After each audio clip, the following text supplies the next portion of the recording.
Hi, all. My name is Lawrence Joss, and welcome to the Family Disappeared podcast.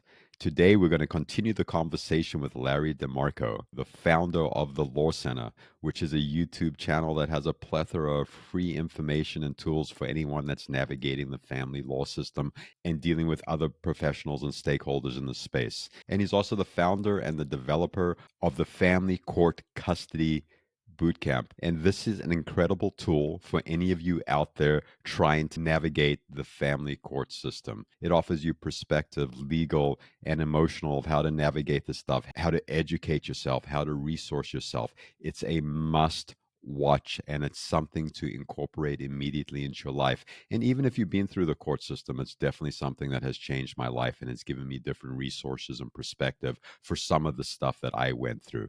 Okay, let's jump in and see what happens.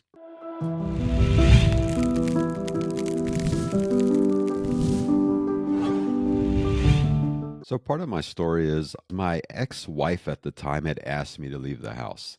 And I had no idea there was any problems going on. The word parental alienation I wouldn't find for 8 or 9 years. But she had asked me to leave the house, and I presumed that I'd be gone for 2 or 3 days. And then I found out that she had hired an attorney and was getting ready to file for divorce. And at the same time, I found out that she was making some accusations about me, that I was unfit emotionally to be with the kids, and she was going to try and take the kids away from me full time. What do I do? Right? Like, what would you do? So, my first thing to do was to call my attorney and say, hey, this is going down. And my attorney's like, hey, no big deal. This is something that happens and we'll move through it. And if I can't help you, maybe you need to go find a professional family law attorney. And you know what I said? I said, okay. I wish I would have known that educating myself and really understanding the pathology, what was going on, and how the court system functions was a necessity. But I didn't know that. There was no one out there telling me that. The resources weren't readily available and indexed, so I could actually find one place to go through them all. It would have taken me hundreds of hours to find the information out in one place and even to understand it. Today, I really feel like with technology and with the access to different podcasts and different other folks within the community that are doing phenomenal work, and including Larry DeMarco, there's so many things that are available to anyone that's new to the system and anyone that's been in the system for a very long time. This information is just as relevant. I'm just learning some of this information now that I can't necessarily apply in a court system or in the legal system, but it definitely helps regulate my nervous system in understanding some of the complexities of what was happening that I couldn't put words to. And most importantly, it lets me be of service to other people. And I'm going to say that one more time. It lets me be of service to other people. Early on, it was just about me and I. And now it's kind of changing as my kids are aging and getting older and are young adults. I don't really have any kind of impact that I can influence directly in their lives, but I can help other people. I can be of service. I can bring these subjects up to discuss. I can share information and wonderful individuals that I'm meeting along the road with you folks out there. And just to remind you, this is a community podcast. If there's any particular people you want interviewed, if there's any questions you feel like we're not thoroughly asking, or any new questions that you have, please let us know. Our email is in the show notes. And if you have some content, some recovery stories, some kind of tip of the day, or something that you would like to share, please share your information with us. And we are creating a portal so we can let folks in our community have a voice, whether it's anonymously on the podcast, where the pictures on the podcast, or through other kind of format. So we look forward to seeing you. And please remember, share, like, give us reviews wherever you're watching or listening to us. The more people that know about the resources, the more people that we can help. And as a reminder, everything that we are doing is 100% free. So let's jump into the conversation with Larry. And I can promise you it's going to be useful, and I can promise you it's going to be entertaining. So put on your seatbelt and let's jump right on in. So we discussed that going to court is a business, and it's a financial means for a lot of attorneys, and it's how they support whatever they're supporting. And then all the different players and stakeholders are doing the same things, whether it's the mental health professionals, whether anyone else associated with the court. It's a money making thing. So this boot camp that you've come up with, replaces a lot of these money making obstacles and really gives some power and agency to the parents and the folks going through the court system. Can you let us know a little bit more about the program, what it is, how it looks, and how it's accessible to the layperson that doesn't necessarily understand this different terminology and how to really process that stuff? First, let me just qualify and make sure I'm not being misunderstood. I am not saying all lawyers are this way. I am just saying the system as it's set up, where you have an entire industry that tends to form a pattern of hourly billing. And when it creates an inherent conflict, but I'm not saying all lawyers don't care about their clients or exploiting their clients. You can really find really good people who really care and want what's best for their clients and consider their clients a friend or a human being that they want to see and take a holistic approach. So please, I don't want to, I do not want to completely disparage all family lawyers. Just the industry has an inherent conflict. I just want to clarify that. So to your question, to try and combat that, what to me that industry capitalizes on the ignorance of the public and an old fashioned unavailability of information because when I got out of law school, we were just dealing with books this thick. If you ever saw an old fashioned law library, there's rows and rows of thick books, and the lawyer was trained how to index them. That was then. Now, information is available. But the problem with modern day information is it's buried in the World Wide Web, this enormous sea of information. And sure, we can do searches on Google with keywords, but still, it's paralyzing how much there is to know. So, what I saw as a problem is this sea of information, but it's near impossible to swim through it all or to find that needle in a haystack. And it frustrated me that how available it was. And when I was a volunteer for family rights nonprofits and helping parents in custody court, I found myself just referencing people, say, go here, look this up. But I could only help them in a very short time. A large amount of that time was spent for them conveying what their problem was, nor did they know how to convey that. The other thing is doing the research for this family court boot camp. But doing it in the research, one of the biggest complaints parents had was how helpless they felt and tongue tied they felt in court with that lawyer being able to say things and dance all around them. And what shocked me was how little case law or how non complex my and others' family court case actually is. So here's something very, very simple in terms of academics. There is not a lot of factual information and rules to learn, but yet people can feel so emotionally frail and disempowered in court, so helpless and at the mercy of another attorney, excuse me. So what I saw from speaking to people who are going through this problem is a sense of helplessness in the face of a sea of information. I knew it was my goal and the task would be to give as much information to people as fast as I can in as organized a fashion to dispel the myth that there's something out there that you don't know. When you are breaking up with the most important person in your life, your child's parent, and you're losing your family, the impact is often self esteem, emotional, and thought based or emotionally based.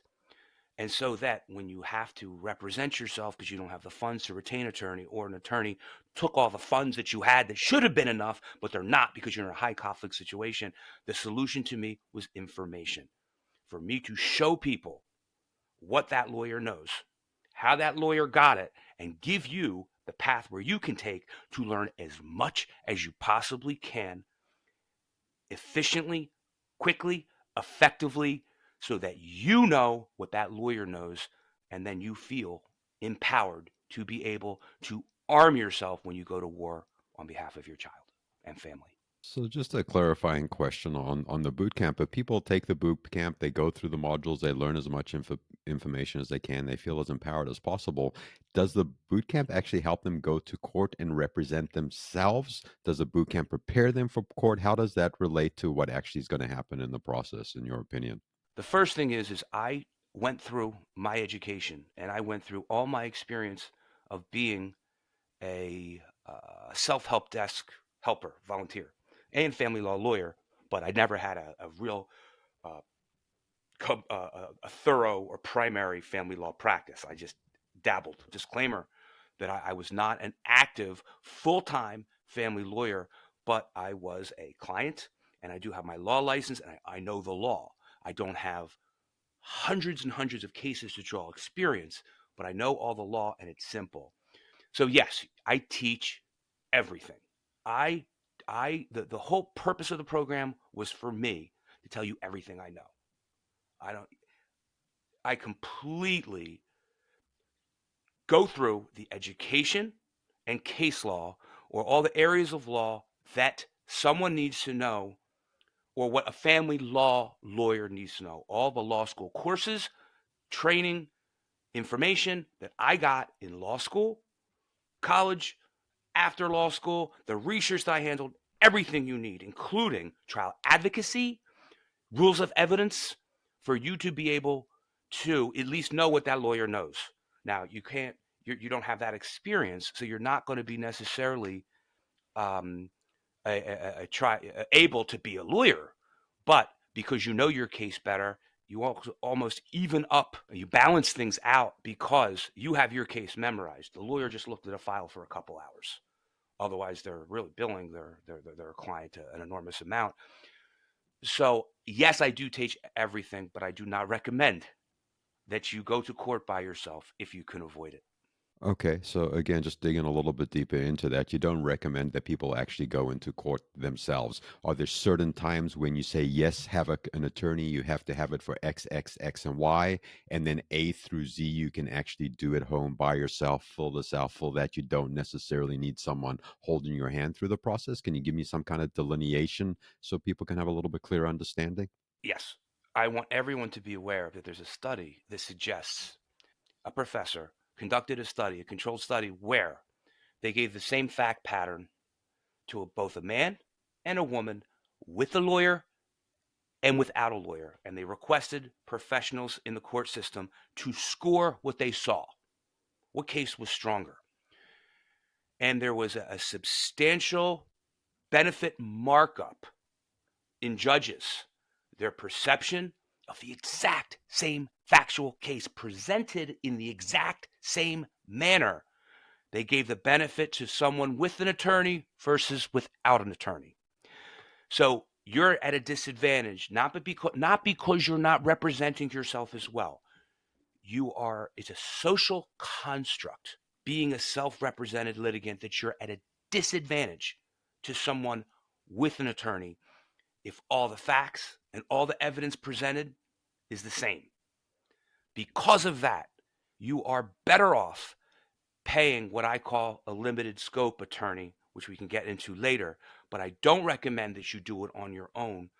But I do recommend you know everything that that lawyer knows to make your decisions, to make strategic decisions, or to be able to fully represent yourself and do right for you as a parent and your child. There's still a part of the question that I'm not quite understanding, right? Like I'm hiring an attorney, they're filing paperwork, they're doing all different kinds of stuff, and we're going to jump into limited scope right after this, or as part of this question. And limited scope is hiring an attorney just to do a limited duty, right? So my question again is, as a parent with limited funds that's struggling, that's been stuck in the court system for a long time, what can they do for themselves and what do they need to hire someone in a limited scope or in some other scope to help them with? I just really want to also bring it really down to lay person's terms so we can really understand what I can do for myself and what is just not advisable to do myself if I can have the funds or have the resources to ask for help when needed.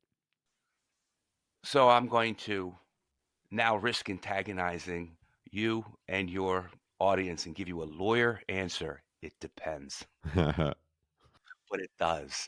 It does. There's really no way to answer that in this podcast format as a general absolute.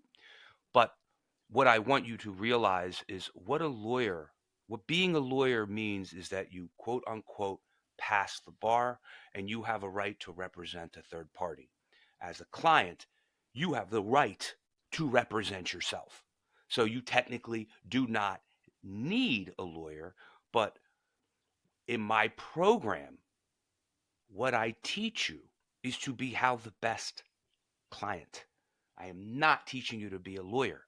I'm teaching you how to make that decision that you just asked me, how to make decisions for yourself based upon your intellectual capacity, the information that you have, your ability to detach yourself from your emotions and speak for yourself and make business decisions because my profession doesn't do that for you.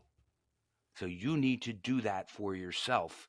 And so I set a very modest uh, price point, and I request a lot of information to be thorough, but I give you an enormous amount of information, but I try and break it down to what you need for your case and your personal shortcomings or strengths, so that then when you meet a lawyer who holds himself out to be a flat rate lawyer or a limited scope lawyer, you and your lawyer, your limited scope lawyer, can make the best decision for you based upon your particular factual situation and strengths or weaknesses as an individual. Well, and thank you for that clarification. And for everyone out there listening, like the idea of empowerment, of empowering yourself, of being in self agency, of taking care of yourself, and having all the information. And I love, Larry, how you phrased that to become the best client possible, the best advocate for yourself possible. And information is golden. And that's really useful because I know for me, when I was navigating the court system, I was acquiescing a lot of my agency and my empowerment to my attorney because I was trusting them to be the best professional possible. And in my opinion, they are there with me for an hour or a half an hour or 2 hours, and then they're off. And sometimes, even when they're with me, they're off in another telephone call, another conversation, another thought. And just like Larry said, there's some wonderful people out there doing some wonderful work that are attorneys and judges. And there are a plethora of people out there that are just going through the motions of life, feeding their family, going to work, and going home, and aren't necessarily fully invested in what's happening in my life. At least that has been my experience in the court system. And I really appreciate that this program is accessible and affordable to a larger population of people. And what are we talking here? How many modules, how many hours? Like what does it look like for someone to be able to educate themselves through your system? What kind of time commitment, what would you say that would look like? I ask for people who have or in a high conflict case to set aside a week, a vacation week, or think of it in terms of 40 hours. And I base this decision on the fact that most people have a greatly reduced enjoyment of life during a time that they're in a high conflict case. There's sleepless nights, there's anxiety, there's increased drinking or drug of choice. It's a highly volatile and unique time. And what I'm trying to do is get you to stop staring at the ceiling, get up out of bed, and look at some information for a half hour where you feel empowered, more confident, and then can sleep. But I ask you to set aside that week. Now, you can spread that week out depending upon if you need to immerse yourself and take 4 weekends of 10 hours, 5 hours, and 5 hours, or if you can do it by an hour a day for 40 days, maybe 5 business days, 5 business evenings, eight, for 8 weeks. But plan on, I need a week of your time to turn you into an empowered machine who can be just as effective in making decisions, at least for someone else. If you can, again, detach and see, if you can see clearly, you at least have the information to be able to make fully informed choices so that you know what the profession doesn't necessarily teach you about how to be a business person. This would not be a good use of your funds if you are earning $750,000 a year. You might want to pay someone $300 an hour to spend that time. But if you are making under $750,000, this is a good business decision. Not to mention, emotionally, it's a better use of therapy time because you will lose that feeling of helplessness and hopelessness because you will know you can do everything you can and know at least what there is to know for you to make the best decisions. And what better therapy could you get in such a time of helplessness going through the system? Well, thank you. Thank you for that. And initially, when you're like, hey, I need a week, I need 40 hours, I felt my breath suck in. I'm like, whoa, Larry. And at the same time, all the hundreds of hours and weeks and months I've spent thinking about this stuff, when I put that in relationship to taking a week to doing this, and we all don't have a week. Let's be real. Some of us are just earning enough money just to get through the day. And maybe it Or takes you have two jobs. or you have two jobs, or you're unemployed, or you're houseless. There's so many different variables. And taking 2 hours a day, taking a full Saturday, like really coming up with a game plan. And I suggest this for people. Have a game plan, where there's this or some other resource in that you're doing yourself. Have a calendar, have a game plan, write it out, know exactly how you're going to get through the course, how you're going to resource yourself. And your nervous system is going to thank you, because it's going to relax into whatever kind of format you're setting up for. Remember, I actually made this for the out of custody parent. When you are feeling that ache and that loss where you used to take your child to the zoo, an arcade, or spend that time when you are out of custody and someone is keeping your child away from you, what better use of your time than to empower yourself to get him or her back? So that was what part of that thought is for the person without time. If you had a young child, the amount of time that it takes to parent a child is an enormous time commitment. So when you're out of custody, it's also meant to fill the time, the devil's time of eating at your soul and your spirit. So, but thank you for reminding me how hard it can be for people to come up with that time. Yeah, and I love your passion, Larry, and where I sit in my seat, my perspective and ideas are a little bit different than what you're saying. To take the time and to spend it and to fill that non-custodial time with something useful is 100%. And educating yourself about the law and getting into some stuff that's maybe a little bit more dense. Yes, do it 100%, empower agency.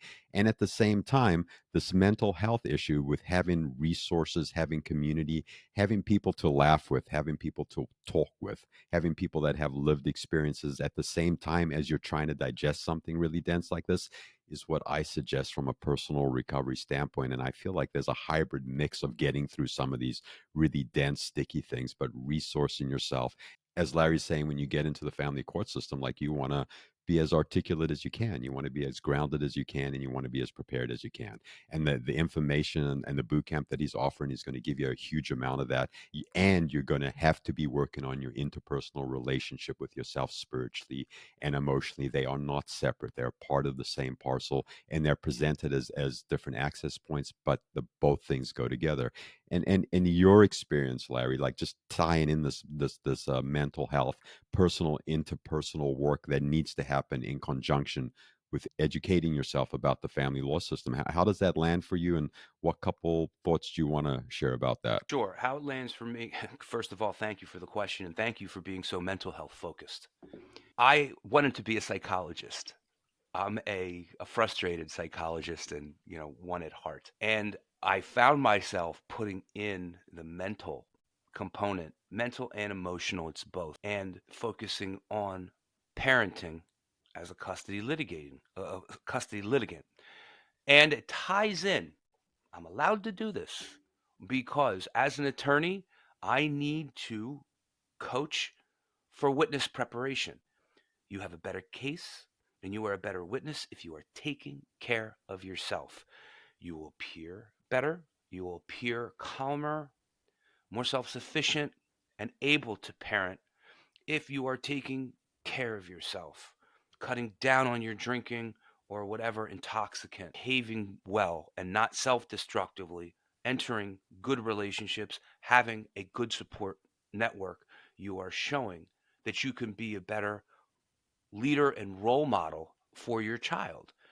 And most important is actually how you interact with your co-parent or ex, even during high conflict litigation where you're not speaking, but you're texting. Every word that you put in to a communication or some type of negotiation, even about just a weekend or a pickup time, how you interact, you are creating evidence and you're being a witness.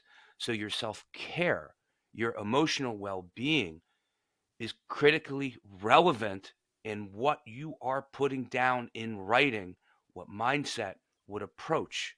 You can only create a good record, be a good co parent, and be a good parent, and be a good witness if you're being good to yourself. I love that, Larry. And we previously had a guest on, Lynn Steinberg, and she said something really great. And she's a friend of Larry's and mine, and someone we both really respect. And she said in her interview that you only get one chance to make a first impression in court, right? I just want to say that one more time to anyone out there listening. You only get one chance to make a first impression. And the tools that Larry is offering as far as educating yourself is a must have. And this emotional sobriety, this spiritual sobriety, this really consciousness of how we're behaving, how we show up, how we're managing our body is incredibly important. So if there's one thing that you take away from the show, you get one chance to make a first impression. Take care of yourself, resource yourself, use these tools.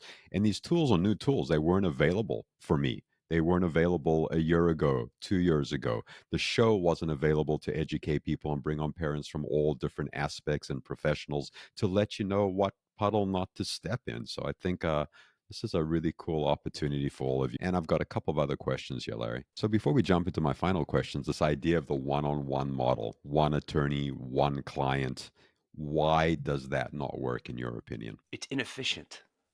It's time expensive, and especially when lawyers are billing by the hour, and that lawyer, and I'm again, this is why I'm kind of hard on my own profession. That lawyer is repeating the same trial preparation, the same initial warnings or teaching. The lawyer's repeating over and over again, and he can't be helping other people at the same time he's helping you. So you need to pay his full overhead, his full expense for that time when that lawyer can be more efficient. I originally created the Law Center as a way, my YouTube channel, as a way for me to put down in video everything that I kept repeating over and over and over again so I can send my clients a, an instruction about a particular hearing or point or something that I want them to know. I wouldn't have to repeat myself. I could say, "Here, no charge. I've already put this down. It's an hour long. Save yourself $300 or whatever the cost." But the whole point is to show it could be done, to show that there's a better way of doing of professionals who are charging hourly to help their clients. If you pre-record something once and you save your time, you can transfer those savings to your client. So one-on-one does not work because now with the wage inequality, how you have this um, wealth is going to polar opposites of directions. So where does that leave people that are living paycheck to paycheck? They're out of court.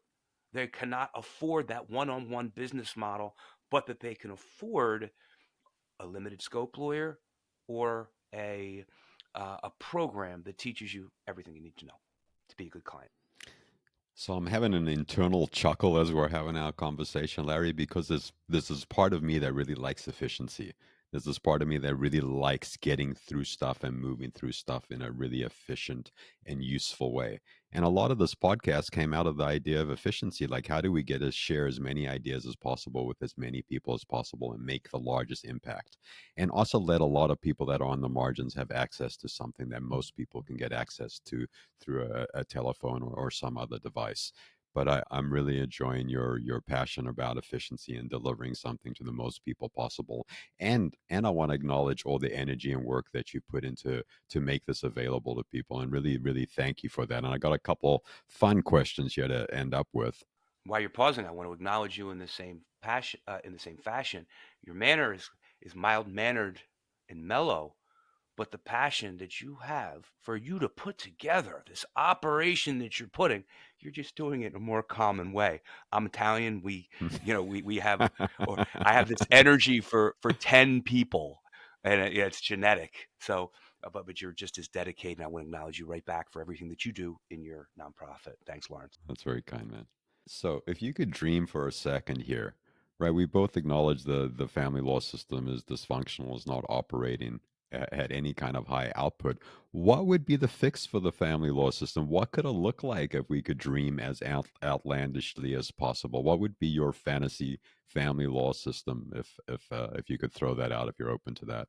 I am, and we're close. It's actually not this hypothetical pie in the sky fantasy, as you say it. It's very reachable, and we might get there by necessity, but it's the model that I am trying to set up. I'm trying to set up the template. We always wanted to help in family court. I have a law license, and there's this huge need, so I explored being an attorney, a family law attorney, to help a large group of people, and realized that the only people who could afford that broken one-on-one model are the wealthy who already have access. So to me, it was dead on arrival. Then I found this thing called limited scope, which is a way to do something affordable. And I bought a book that's right over here. I just don't want to reach out. And it was written by a premier family law attorney, Forrest Moston, about the title's not exactly, but it's how to be a limited scope lawyer. And it's the playbook and the blueprint. First chapter: limited scope's not for everyone because everyone doesn't know enough to be able to do it. So I knew I wasn't going to be able to do that because I'm in a very uneducated a city with half illiteracy, the city of Philadelphia, and great poverty. So if it only works for the educated, then that's not going to help people. So I thought, okay, I'm not going to earn a living being a limited scope lawyer because even people don't have enough money for the lower amount. But what it did say is the people that you can help are the ones that there was a criteria of what they needed to have. So what I did was I looked at that list and I looked at that criteria and I thought, okay, let me educate people to be able to work with a limited scope lawyer. So then I thought, okay, now let me see who's the limited scope lawyers are. And sadly, I'll be open, and this is where our dream and our fantasy comes with, that there's few. It's not plentiful. There are some areas that is very hard to find a limited scope lawyer because it's bad business for the lawyer. The lawyer is going to make more for the rich guy who will pay 100 grand for their high conflict, and then yeah, they'll make more than they will hustling for 500 bucks at a time and having to educate people to be able to maximize the value of that 500 bucks at a time. So what they can do, what a law office can do, it actually takes a lot of work to be able to coach someone on how to represent themselves and how to work with a limited scope lawyer. So I believe information, an education system that teaches civics and basic ins and outs and the how a courtroom works, the very simple laws that go behind family court, how to communicate with a lawyer. Look, I have a lot of this stuff up for free in the resources, but YouTube does not let you index and organize easy because YouTube wants you surfing around. They want you watching a lot of content and a lot of ads before you find what you're looking for. They don't want you to be efficient. So the software does not let you organize, which is why, like, to me, people need to be taught um, to use limited scope lawyers. So prepare yourself the best you can to be able to use a limited scope lawyer and demand to deal with someone who's only going to give you a flat fee. And eventually those lawyers will get more work, and then more and more lawyers will become limited scope. And then it'll be a more, because of the consumer, you will have more lawyers spending more time setting their law practices up to handle the limited scope work. And if you can change the industry from what I call traditional, where they want that 25,000 retainer for the high conflict case, and instead, if they focus on making information, if the industry as a whole makes transforms itself, takes that initial time to set up their law practice to be limited scope, to me, that's a substantial improvement from where we are now. It's nice to hear that you think that this is attainable and something that's actually within view versus something that's just a smoggy picture that no one has any idea. So I take comfort in that, and I look forward to seeing hopefully some changes in the system in the near future. So just to wrap up here, Larry, what else do you want to tell us about the law center, about the boot camp, about anything else that you're offering or doing, or something that you might think is really useful for us to know that maybe we haven't touched on? Well, I can think of three things that I want you to know. That number one, that this is doable for you to learn what there is, what a lawyer knows. When I say what a lawyer knows, I don't mean everything a lawyer knows going through law school and passing the bar exam. I mean what a family law lawyer knows is simple, relatively simple in terms of law. That's number one. That's the first thing I want everyone to know. That what a family, the expertise that lawyer has is simple and low. What the real hired guns and the high paid ones, um, the ones that justifiably ask for that, what they are is a lobbyist. They are their executive um, committee members, the executive committee of the bar associations who helped elect the judges. And what their fees are so high for is because you are paying for a lobbyist. You're not paying for a lawyer. And lobbyists make a lot of money and they provide huge value. Just look what insurance companies pay for lobbying and whatnot. Now, I don't mean any lawyer, high priced lawyers worth their weight, but I mean someone with a resume of selecting judges who run for their political party. That's power and that's influence in a courtroom. And that's one thing that why how lawyers justify. But I sorry about that tangent. I went a little field. Let me go to the second thing. First thing is you can learn what they know. And that is that's a very small select few that have that power. But if you go against one, you find the other one. That's my point. But the second thing is that information is available and free online. A lot of what you need to know is out there. What you need is someone to help you organize it, which is what I try to do. So that's the second thing, that stuff is out there, free and accessible. So there's hope, and I hope you find that empowering. The third thing is if you deal with parental alienation, if you find yourself, if your child is being fed divorce poison when the child is out of custody, you have to step up your parenting game. You can't just be a nice guy and you can't just be loving. That's the minimum, the bare minimum. But there's parenting resources and there's best practices that I encourage you to learn and develop and figure out a way to present in court. So there's my three gold nuggets that I want you guys to know, other than you know, information, how to find me, websites, things like that. Well, Larry, thank you for your time. That was a informative, fun, animated conversation, and we are really glad to have you as a friend of the show, and look forward to seeing you again. And again, thank you for the work that you're doing. Thank you for putting something in one place for parents and making it affordable and accessible to everyone. That's just such a different thing in our world, and is much appreciated. And yes, I've really enjoyed chatting with you. And you have a couple final words you want to say before we say goodbye? No, but you can find all the information for about me, the law center, the family court boot camp, my YouTube channel, all that in the description portion of the video online that you're producing this. And Lawrence, I have to tell you, the pleasure was all mine. I've had a lot of fun. I appreciate you asking these questions. We have just met. It's a pleasure to meet you, know you and your organization. I hope to learn more about it, and I hope you're going to be a guest on my program as well.